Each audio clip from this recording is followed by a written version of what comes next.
बिस्मिल्लाहिर्रहमानिर्रहीम। अस्सलाम वालेकुम डियर स्टूडेंट्स, आप लोग देख रहे हैं स्टडी विद सर शिराज। और आज के इस लेक्चर में हम लोग स्टार्ट करने वाले हैं ऑर्गेनिक केमिस्ट्री का चैप्टर नंबर 2 है एलिफेटिक हाइड्रोकार्बन्स। बेसिकली हमारे पास यहाँ से प्रॉपर जो है वो ऑर्गेनिक केमिस्ट्री की होमोलोगस सीरीज स्टार्ट होती हैं, जिसमें हम वन बाय वन एक एक सीरीज को स्टडी करते जाएंगे। तो सबसे पहले हम लोग ये देखेंगे कि हमारे पास हाइड्रोकार्बन्स क्या होते हैं। देन हम लोग ये देखेंगे कि हमारे पास जो हाइड्रोकार्बन्स हैं उनकी कौन कौन सी टाइप्स हैं और उनमें से कौन कौन सी जो होमोलोगस सीरीज हैं वो रिकॉग्नाइज्ड हैं या प्रॉपर होमोलोगस सीरीज कौन सी हैं। देन हम उनके जो बेसिक कंसेप्ट है उसको क्लियर करेंगे। ये हमारे पास एक इंट्रोडक्टरी लेक्चर होगा हाइड्रोकार्बन्स के हवाले से। तो स्टार्ट करते हैं। सबसे पहले हम लोग ने ये देखना है कि एज हमारे पास हाइड्रोकार्बन्स क्या होते हैं। जैसे कि हमारे पास वर्ड से हमें पता चल रहा है कि हाइड्रोकार्बन दो वर्ड के पोर्शन बन सकते हैं। एक इसमें पार्ट है हाइड्रो का और दूसरा पार्ट है कार्बन का। सो हमारे पास हाइड्रो और कार्बन का मतलब ये है कि ये वो वाले कंपाउंड्स हैं जो कि सिर्फ और सिर्फ कार्बन और हाइड्रोजन से मिलकर बने होते हैं। इससे पहले हम लोगों ने प्रीवियस चैप्टर में डिस्कस किया ऑर्गेनिक केमिस्ट्री को। वो ऑर्गेनिक केमिस्ट्री का एक इंट्रोडक्टरी चैप्टर था जिसमें हमने बेसिक प्रिंसिपल्स को डिस्कस किया और वहां हमने बहुत सारी जो क्लासेस ऑफ ऑर्गेनिक कंपाउंड है उनकी बात की थी, जैसे कि अल्कीन है, अल्कीन अल्काइंस थे, फिर अल्कोहल्स हैं, अल्काइल हैलाइड्स हैं, बहुत सारे और कंपाउंड्स की हमने बात की थी। लेकिन वहां हमने हाइड्रोकार्बन की टर्म को यूज नहीं किया था। अब हम स्टार्ट कर रहे हैं हाइड्रोकार्बन।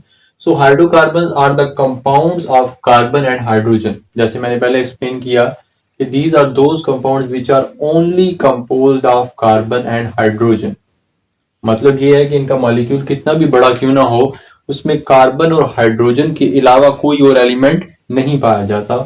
सो हमारे पास अब जो हाइड्रोकार्बन्स हैं उसमें दो मेजर कैटेगरीज हैं, दो उसकी मेजर टाइप्स हैं। एक होते हैं एलिफेटिक हाइड्रोकार्बन्स और दूसरे होते हैं हमारे पास एरोमेटिक हाइड्रोकार्बन्स। इससे प्रीवियस चैप्टर में हम लोगों ने डिटेल में क्लासिफिकेशन ऑफ ऑर्गेनिक कंपाउंड्स को डिस्कस किया और वहां हमने ये जितनी भी टर्म्स हैं उन सबको वन बाय वन एक्सप्लेन भी किया था और साथ में उसकी हमारे पास एग्जांपल्स को भी डिस्कस किया था। तो अगर आपने वो लेक्चर नहीं देखा तो वो लेक्चर इसी लेक्चर के एंड स्क्रीन के ऊपर मौजूद है, लिंक उसका डिस्क्रिप्शन सेक्शन में मौजूद है। आप लोग उस टॉपिक को जाकर जरूर जो है वॉच करें, उस लेक्चर को जरूर वॉच करें ताकि आपको क्लासिफिकेशन ऑफ ऑर्गेनिक कंपाउंड्स के हवाले से सारे जो कॉन्सेप्ट्स हैं वो क्लियर हो सके। सो पहले हमारे पास टाइप है एलिफेटिक हाइड्रोकार्बन्स। तो ये simplest type of organic compounds हैं और इसमें कौन कौन से कंपाउंड्स पाए जाते हैं या हम लोग इसको डिफाइन कैसे कर सकते हैं। तो simplest type of organic compounds these are open chain and cyclic compounds that resemble open chain compounds in their properties। ठीक है, ये सिंपलेस्ट टाइप के ऑर्गेनिक कंपाउंड्स हैं, हाइड्रोकार्बन्स हैं और इसमें मोस्टली होते हैं ओपन चेन। ठीक है, ओपन चेन का मतलब क्या है ये भी हम लोगों ने उसी लेक्चर में डिस्कस किया था कि ओपन चेन क्या होते हैं, क्लोज चेन क्या होते हैं, साइक्लिक क्या होते हैं। और इसमें हमारे पास क्या है, ओपन चेन कंपाउंड्स हैं और दूसरा साइक्लिक कंपाउंड्स हैं, लेकिन उनकी जो प्रॉपर्टीज हैं वो ओपन चेन के साथ मिलती जुलती होती हैं। ठीक है, जिसमें हमारे पास क्या है, इस कैटेगरी में हमारे पास आते हैं अल्केन्स हैं, अल्कीन्स हैं, अल्काइंस हैं और साइक्लो अल्केन्स। ये चार हमारे पास कैटेगरीज इसमें आती हैं, जिसमें जो पहली तीन है अल्केन, अल्कीन, अल्काइन वो तो ओपन चेन है और जो साइक्लो अल्केन्स हैं वो क्लोज चेन होते हैं। लेकिन जो साइक्लो अल्केन्स हैं उनकी प्रॉपर्टीज हमारे पास बिल्कुल एग्जैक्टली मैच करती होती हैं ओपन चेन अल्केन्स के साथ। दूसरी हमारे पास जो कैटेगरी है उसमें क्या आती है, एरोमेटिक हाइड्रोकार्बन्स। ठीक है, वहां हमने डिस्कस किया था बेंजीनॉइड हाइड्रोकार्बन या एरोमेटिक हाइड्रोकार्बन और वहां हमने यही डिस्कस किया था कि हमारे पास बेंजीन रिंग और बेंजीन रिंग के जो डेरिवेटिव्स हैं वो सब के सब हमारे पास एरोमेटिक हाइड्रोकार्बन में आते हैं। तो द कंटेनिंग बेंजीन रिंग, जैसे मैंने एक्सप्लेन किया कि इनके स्ट्रक्चर के अंदर बेंजीन रिंग मौजूद होती है और बेंजीन रिंग क्या है, इस स्ट्रक्चर को कहते हैं बेंजीन रिंग। बेसिकली हमारे पास इसका अगर मोलेकुलर फॉर्मूला देखें तो C6 है और H6 है। ठीक है, तो इसमें हमारे पास 6 कॉर्नर वाली जो एक रिंग बनी है, तो हर कॉर्नर के ऊपर एक कार्बन मौजूद है और उस कार्बन के साथ एक हाइड्रोजन भी अटैच है। ठीक है, तो ये होती है बेंजीन रिंग। अब ये बेंजीन रिंग जो है वो सिंपलेस्ट एरोमेटिक कंपाउंड है। अब अगर इससे और बहुत सारे कंपाउंड जो है वो डिराइव हो सकते हैं और वो सब के सब हमारे पास एरोमेटिक हाइड्रोकार्बन्स के अंदर ही आते हैं और इनकी जो प्रॉपर्टीज होती हैं, यूनिक प्रॉपर्टीज मैंने लिखा है यहाँ पे, मतलब यही है कि ये जो एरोमेटिक हाइड्रोकार्बन्स हैं इनकी प्रॉपर्टीज ऑर्गेनिक केमिस्ट्री में या हाइड्रोकार्बन में किसी और के साथ मैच नहीं करती। इनकी प्रॉपर्टीज जो है वो टोटली यूनिक होती हैं। ठीक है, तो इसलिए इन्हें एक अलग से क्लास में रखा गया। अब हम लोगों ने देखना इंपॉर्टेंट क्या है कि हमारे पास, चूंकि इस चैप्टर में हम लोगों ने डिस्कस सिर्फ एलिफैटिक को करना है, एरोमेटिक तो मैंने इसलिए कि एक डिफरेंस बताने के लिए और एक क्लासिफिकेशन बताने के लिए इसको यहाँ पे शो किया। तो नेक्स्ट हम डिस्कस करने वाले हैं टाइप्स ऑफ एलिफैटिक हाइड्रोकार्बन्स। अब इसमें दो टाइप्स हो सकती हैं, सैचुरेटेड और अनसैचुरेटेड। ये चीजें आप लोग 10th क्लास में पढ़ के आए, लेकिन चूंकि रिकॉल करना एक बार जरूरी है। सो सैचुरेटेड हाइड्रोकार्बन्स क्या होते हैं? All 4 valencies of carbon are fully satisfied by single bond.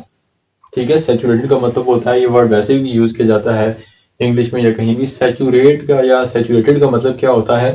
किसी चीज का फुल हो जाना या मैक्सिमम यूज करना। जैसे मैं अक्सर एग्जांपल दिया करता हूं कि आप लोगों ने पढ़ा होगा 9th क्लास में सैचुरेटेड सॉल्यूशन, या आपने फर्स्ट ईयर में पढ़ा सैचुरेटेड सॉल्यूशन। तो सैचुरेटेड सॉल्यूशन क्या होता है? जिसमें maximum amount of solute dissolve हो चुका है, मतलब वो मजीद सोल्यूट को डिसॉल्व नहीं कर सकता। ठीक है, तो इन द सेम वे आपने उसी चीज से याद रखना है कि सैचुरेटेड क्या होते हैं? जिसमें मैक्सिमम बॉन्ड बन चुके होते हैं, और वो सारे के सारे बॉन्ड क्या होते हैं? सिंगल बॉन्ड होते हैं। आप लोगों को पता है कार्बन जो है वो 4 बॉन्ड बनाती है। अगर कार्बन 4 बॉन्ड बनाए और चारों के चारों सिंगल बॉन्ड्स हों दूसरे 4 एटम्स के साथ या बाकी 4 एटम्स के साथ, तो उस कंपाउंड को कहते हैं सैचुरेटेड हाइड्रोकार्बन, क्योंकि उसमें कार्बन जो है वो मुकम्मल सैचुरेट हो चुका है। No space for more atoms, क्योंकि पहले 4 के 4 बॉन्ड जो है वो सिंगल बन चुके हैं 4 एटम्स के साथ, तो फर्दर किसी एटम को अकोमोडेट करने की जगह उसमें मौजूद नहीं। ठीक है, इसलिए ये किसी और एटम को ऐड नहीं कर सकते। And include alkanes and cycloalkanes. ठीक है, मैंने पहले बताया कि हमारे पास जिनमें सिंगल बॉन्ड होते हैं वो क्या है? अल्केन है। तो हमारे पास ये कंपाउंड क्या है? ये इथेन है, CH3CH3। अगर हम इसको ओपन करके लिखते हैं तो ये गैसेस के साथ भी 3, मैंने जस्ट हाइड्रोजन ना भी लगाए, सिर्फ बॉन्ड भी शो कर दें तो तब भी ठीक है। इसके 4 बॉन्ड 1 2 3 4 सिंगल हैं, इसके भी चारों जो सिंगल है, और मजीद किसी एटम के आने की जगह नहीं है। ये हमारे पास क्या हो गया? ये अल्केन हो गया। और ये क्या है? साइक्लोअल्केन। ये हमने उस क्लासिफिकेशन वाले लेक्चर में डिस्कस किया था कि जब पहला और आखिरी कार्बन अटैच हो तो साइक्लिक स्ट्रक्चर बनता है, और इस कंडीशन में भी हर कार्बन ने अपने 4 सिंगल बॉन्ड बनाए हुए हैं। अगर हम इस कार्बन को देख लेते हैं तो इसका एक बॉन्ड तो ये, दूसरा इसका ये, और 2 इसके साथ क्या है? हाइड्रोजन लगे। इसका मतलब है इसने चारों सिंगल बॉन्ड बनाए हुए हैं। इसका और इसका सबका सेम है, और ये क्या है? Cyclic structure. तो ये क्या है? साइक्लोअल्केन होते हैं। दूसरी टाइप हमारे पास क्या है? Unsaturated hydrocarbon. ठीक है, टाइप एलिफैटिक की एक सब टाइप है। तो not all 4 valencies of carbon satisfied by single bonds. ठीक है, अब ये जैसे हम कहते हैं कि अनसैचुरेटेड सॉल्यूशन होता है, उसमें मुकम्मल तौर पे जो है वो मैक्सिमम सोल्यूट डिसॉल्व नहीं हुआ होता, अभी और आ सकता है। ठीक है, तो इन द सेम में यहाँ पे कंसेप्ट क्या है? यहाँ पे चारों की चारों जो वैलेंसीज हैं वो सिंगल बॉन्ड नहीं बने हुए, अभी कुछ जगह बाकी है, मतलब और बॉन्ड बन सकते हैं और एटम आ सकते हैं। इसमें क्या है? हैव डबल और ट्रिपल बॉन्ड। इनकी पहचान क्या है अनसैचुरेटेड वालों की? कि इनके स्ट्रक्चर में डबल या ट्रिपल बॉन्ड मौजूद होता है। सो इनके अंदर ये टेंडेंसी और ये एबिलिटी होती है कि ये किसी और एटम को अपने अंदर अकोमोडेट कर सकते हैं। क्यों? इनमें डबल ट्रिपल बॉन्ड को अगर तोड़ दिया जाए, उसकी जगह सिंगल बॉन्ड बना दिया जाए, तो मजीद एटम आने की जगह बन सकती है। And can add atom and include alkenes और अल्काइंस। ठीक है, तो ये डबल बॉन्ड वाले हैं, ये भी अनसैचुरेटेड में आते हैं। ये ट्रिपल वाले हैं, ये भी अनसैचुरेटेड में आते हैं। अब हम कैसे ये कह सकते हैं कि ये अपने और बॉन्ड बना सकते हैं?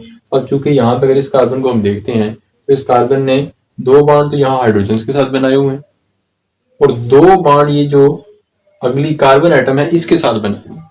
ठीक है, तो अब यहाँ पे डबल बॉन्ड मौजूद है। इन द सेम में यहाँ पे इस कार्बन ने एक तो ये हाइड्रोजन के साथ बॉन्ड बनाया है, और बाकी क्या है? 3 बॉन्ड अगले कार्बन के साथ बनाए हुए हैं। तो इसके पास भी जगह है कि ये और को अकोमोडेट कर सकती है। कैसे अकोमोडेट करेगी? अगर हम यहाँ से इसका ये एक बॉन्ड तोड़ देते हैं, अब इस कार्बन के पास भी जगह है कि एक और हाइड्रोजन को ऐड कर सकती है। इसके पास भी जगह है कि एक और हाइड्रोजन को अपने साथ अटैच कर सकती है। तो इस ये जो मैंने ऊपर लिखा कि कैन ऐड एटम, तो इसका मतलब ये है। इसी तरीके से अगर हम लोग इसका भी एक बॉन्ड रिमूव करते हैं तो यहाँ पे हाइड्रोजन आ जाएगी, दोनों के साथ एक एक हाइड्रोजन। अगर एक और बॉन्ड हम रिमूव कर देते हैं तो एक एक हाइड्रोजन यहाँ पे भी आ सकती है।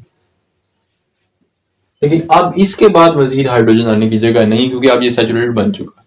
ठीक है, तो जो अनसैचुरेटेड होते हैं डबल और ट्रिपल बॉन्ड वाले, उनके पास जगह होती है कि वो मजीद एटम्स को अकोमोडेट कर सकते हैं अपने डबल और ट्रिपल बॉन्ड को तोड़ के। तो ये था हमारे पास एलिफेटिक हाइड्रोकार्बन्स के हवाले से लेक्चर। नेक्स्ट लेक्चर में हम लोग डिस्कस करेंगे नोमेनक्लेचर, वो बहुत ही इंपॉर्टेंट लेक्चर होगा, क्योंकि अगर अल्केन्स का और अल्कीन्स का और अल्काइंस का नोमेनक्लेचर स्टूडेंट को आ जाए तो अगली सारी ऑर्गेनिक के नोमेनक्लेचर को करना कोई प्रॉब्लम नहीं होती। ठीक है। सो अगर आपको कोई भी क्वेश्चन हो इस लेक्चर के हवाले से तो आप अपने क्वेश्चंस को हमारे कमेंट सेक्शन में जाइए और जाके पोस्ट कर दीजिए। मिलते हैं नेक्स्ट वीडियो में, तब तक के लिए अल्लाह हाफिज।